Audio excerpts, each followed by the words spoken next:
या hello, good evening guys.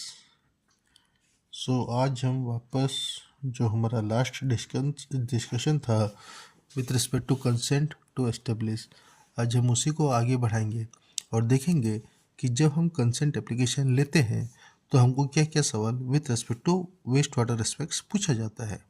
देखिए, सबसे पहला है इधर पूछते हैं कि water consumption for different uses K L per day, kilo litre per day. K L का मतलब है कि एक दिन में कितना केल पर डे यूज़ कर रहे हैं।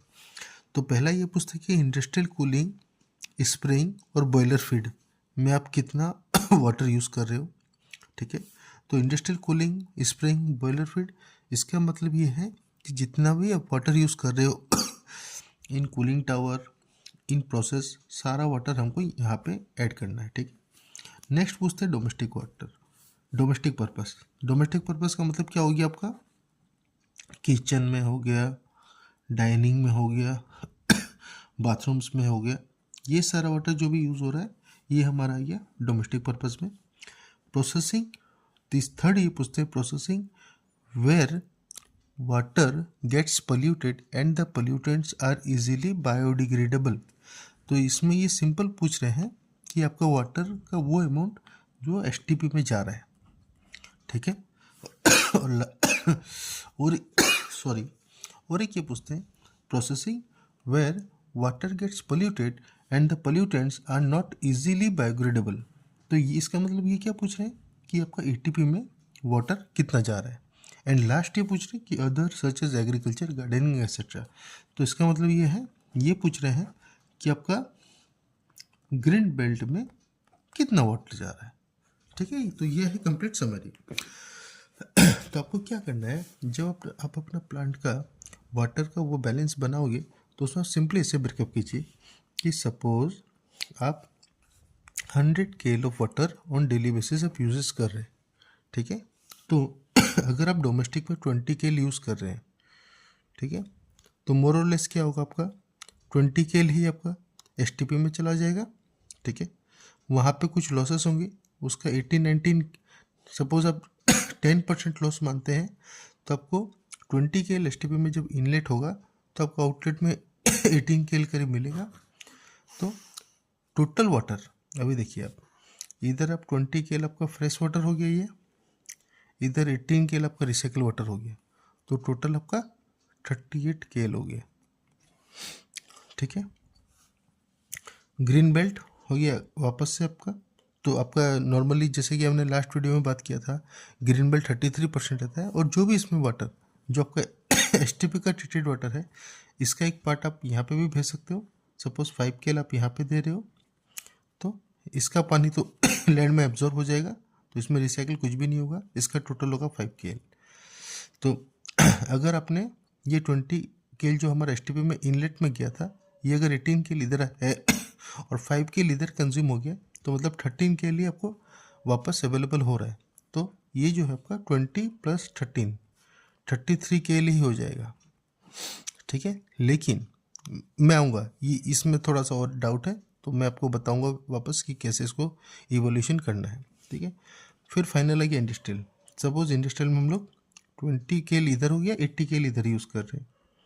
ठीक है, फिर 80 केल का 80 केल ही हमारा एटीपी में जा रहा है। ठीक है, फिर ये पानी जो है ट्रीटमेंट करने के बाद अगर हम रीयूज़ कर रहे हैं, ठीक है, तो वापस ये 80 केल इधर जुड़ेगा। तो और अगर डिस्चार्ज कर दे रहे हैं वाटर बॉडी में या सपोज आपका ड्रेन में, जो इंडस्ट्रियल एरिया का ड्रेन है, तो ये वाटर आउट हो जाएगा। ठीक है, तो दोनों को मिला के आपका कितना हो गया 80 केल, तो वाटर इधर से आया, प्लस ये जो रिसाइकल वाटर है, दोनों मिला के 160 केल। ठीक है, तो अब ये फिगर आउट करना ज़रूरी है कि कौन सा वाटर आप रीयूज़ कर रहे हो और कौन सा वाटर आप रीयूज़ नहीं कर रहे हो। ठीक है, सपोज आपने एसटीपी में 20 केल वाटर भेजा, ठीक है, जो आपका रीयूज़ हुआ था 20 केल डोमेस्टिक पर्पज़ के लिए, वो वाटर एसटीपी में गया। अब ये जो 18 केल वाटर यूज़ निकल रहा है, अगर आप डोमेस्टिक पर्पज़ में यूज़ कर रहे हो, तो डोमेस्टिक पर्पज़ मतलब क्या होता है, ये फ्लशिंग के लिए यूज़ करना। इसके लिए डुअल प्लम्बिंग सिस्टम यूज हमको बनाना पड़ता है हमारे वॉशरूम्स में। इसका मतलब ये होता है कि 18 KL वाटर सिर्फ आपका फ्लशिंग के लिए यूज़ होगा, माने बाथरूम में जो हम लोग फ्लश वगैरह करते हैं सिस्टम वगैरह में ही यूज़ होगा, और कहीं भी यूज़ होने के लिए रीयूज़ होने के लिए फिट नहीं है। ठीक है, दूसरा इसका एप्लीकेशन हो गया ग्रीन बेल्ट। ठीक है, तो अगर हमारा यहाँ यूज़ हो रहा है वेल एंड गुड है। तो आप अगर फ्लशिंग आपका ये डुअल प्लम्बिंग सिस्टम नहीं है तो एटलीस्ट आप ग्रीन बेल्ट में तो यूज़ कर ही सकते हो। तो जैसे कि हमने यहाँ बोला था कि ग्रीन बेल्ट में अगर हम 5 KL भी यूज़ कर रहे हैं तो क्या हो रहा है सब अब देखिए, आपका टोटल डोमेस्टिक का डेली डिमांड है 20 KL। ठीक है, और आपको रिसाइकिल होकर रोज आपको 18 - 5 13 KL मिल रहा है। ठीक है ना, तो देखिए 33 KL हो गया।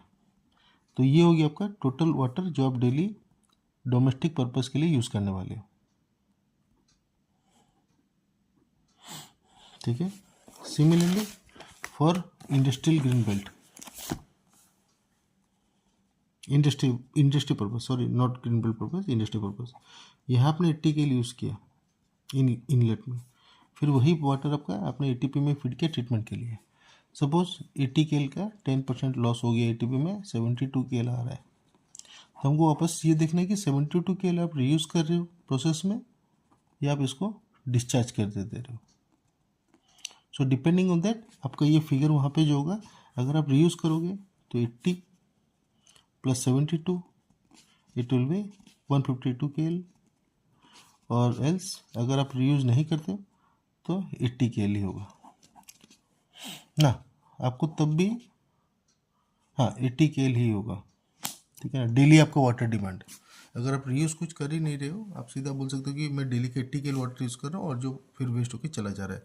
अगर आप रीयूज़ करोगे तो ये वाटर आपके क्वांटम में काउंट होने लग जाएगा, बिकॉज क्या रहेगा फिर आपका डेली कंजम्पशन क्या रहेगा 80 + 72, तो ये भी गिनना पड़ेगा और हमको ये भी कंसिडर करना पड़ेगा। ठीक है ना, तो ये बनाते समय बहुत ही ध्यान से रखें और पता रहना चाहिए आपको कि हाँ किस तरीके से हम लोग कर रहे हैं, हमारा वाटर डिमांड कितना हो रहा है, एंड अकॉर्डिंगली हमको ये सारा चीज़ करना है। बिकॉज क्या है आपका डेली वाटर डिमांड के ऊपर